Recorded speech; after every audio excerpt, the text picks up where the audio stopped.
Alright guys, welcome to another tutorial, and in this video what I want to do is I want to explain pretty much the overall structure of a really basic simple app.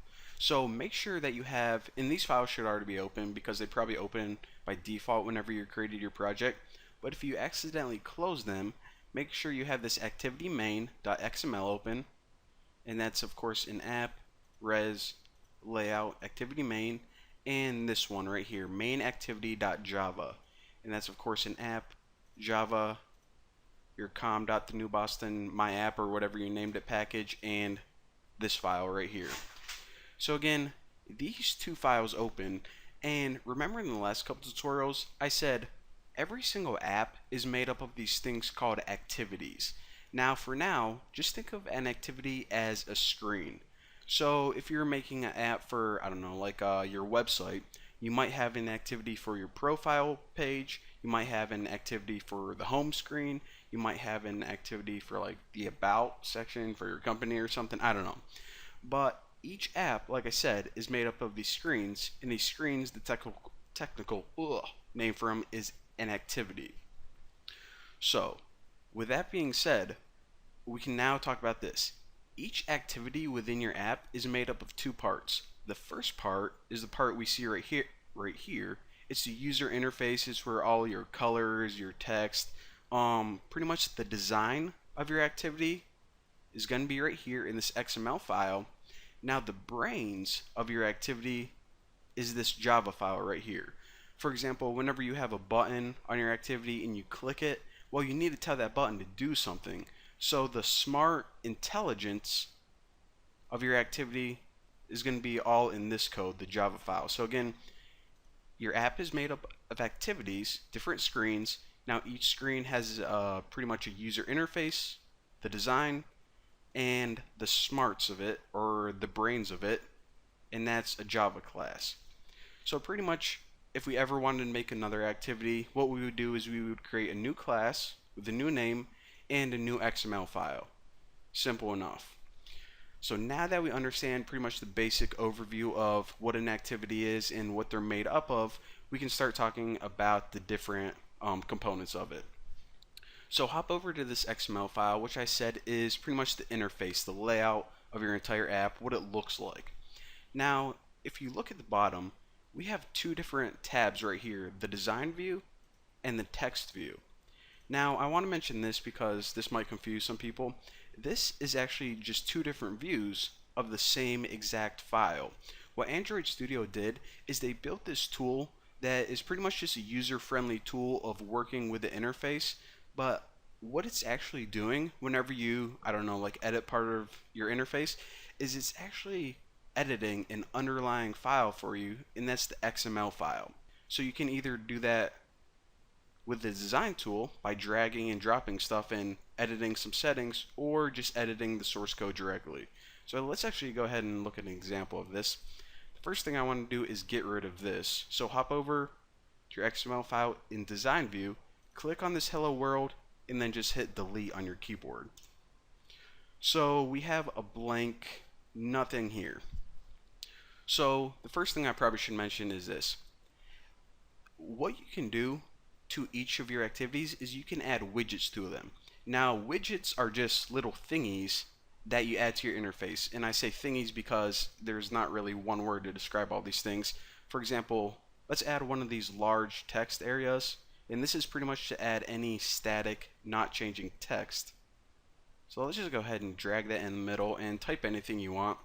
So if you actually drag it in the middle, you're going to see these little green grid lines, and that's just to align everything properly. Now if you double click this, then you can edit the text of it, and I'm just going to type in like the new Boston, hit enter, and it changes. So it's really intuitive like that, not really hard to figure out. So you can also add some more widgets if you want. Again, like I said, I'm just demonstrating how to use the basic tools, so feel free to drag any of these widgets on if you just want to play around with it. For example, you have radio buttons and progress bars, all that stuff. So again, widgets are just thingies that you can add to your interface. Now again, you can either do that in design mode or text mode. So whenever you click text mode, it actually shows you a little preview right here, which is actually nice. So let's go ahead and just add one little property. So in your XML file right here, just so I don't leave you guys hanging and I do explain everything. If you guys never worked with XML before, it's pretty much like HTML, but you can use cool names for your tags. So if you don't know HTML or XML, then I'll probably recommend going to watch those tutorials. But as long as you know HTML, then you guys will probably be able to follow along with these tutorials fine. So again, a real quick overview. We're going to be talking about this in detail later on. This tutorial is just to give you guys a basic understanding. So right now, our main tag right here is a relative layout. Now, a layout is just a general overview of it's saying how widgets should be positioned on the screen. And there are different types of layouts that we can have, but it's pretty much the overall rules of how things can be laid out. Now this text view right here is just this widget right here. So each widget you add actually adds a new XML element to your file. So say that we wanted to change the background color of this right here. Well, what we would do is actually go up to relative layout and add a new attribute. For right now, I just want to show you guys, if you type Android colon and type background, then what you can do is you can actually type in a value here. Now this is actually one of my favorite colors, 006699. It's a blue color that I use on my website a lot. So again, you can also pretty much edit the interface this way through the source code. So again, the XML is your interface. We looked at how to change it with design, this design tool, and we're probably going to be using this one more often. And also the source code directly is pretty much just like a website, kind of like Dreamweaver if you ever use that. So yeah, and actually what I want to do is actually click this widget right here, and you see that I just clicked that and it gave me some problems. What I'm going to do is hit Control Z, and I'm going to show you guys this little tip. Over here in their component tree is pretty much an overview of your entire activity. So this is your entire screen. This is the layout of how the widgets are supposed to be arranged. And right here, I'm going to click text view. So if you ever have a bunch of widgets and they're kind of hard to select, maybe they're close together or whatever, you can actually just select it right in this component tree, and it's going to select it for you. So again, deselect it, select it again, make selecting your widgets a little bit easier. Actually, what I want to do to this is change the color of the text to white. So I'm going to select that widget, and I know the property for this is text color.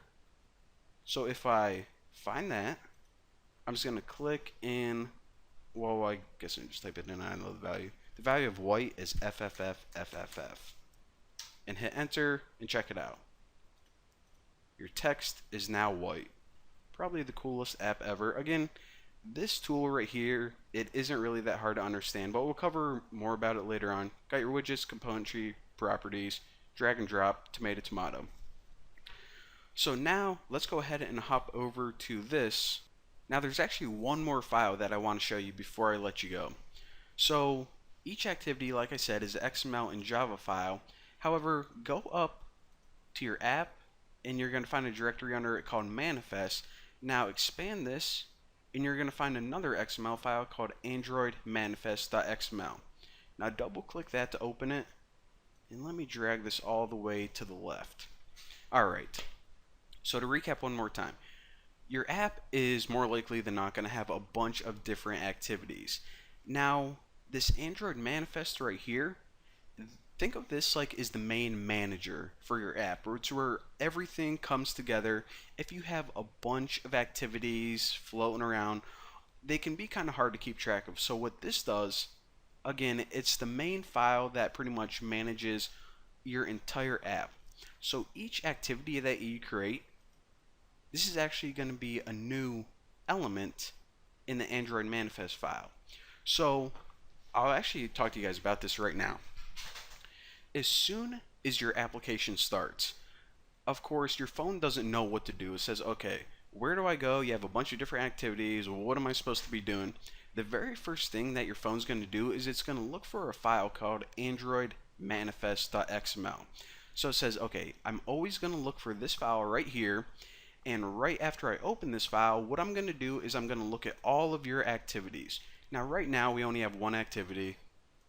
So it shouldn't take it too long to find, but it's going to look through all your activities right here, and it's going to look for a property called, actually all these properties are kind of important, but it's going to look for a property called launcher. Now this launcher is pretty much saying that this is the main activity that you want to launch first. This is where your app's starting point is. So it says, okay, I found it. Now let's check out this activity. Alright, so it says the launcher is the main activity. So from here, you want me to go to the main activity. So it hops over here, and then it says, okay, well, what's the deal with this main activity? Well, all of this we'll talk about later. Essentially, all this activity does right now is it sets this as your layout, activity underscore main, right there. So again, 3 very important files, but that's essentially all our app is doing right here. Again, I'm going to be covering the details of everything later on, but your phone is going to look at this first, Android manifest.xml. It's going to look for the activity that it's supposed to launch. Now ours says go to main activity, and all main activity does right now, can't talk, is it launches this layout. So what the user does is they click to open this app and they see this layout, but now we know what's going on behind the scenes, so we can edit it and start making some really awesome stuff. So for now, thank you guys for watching. Don't forget to subscribe, and well, I'll see you guys later.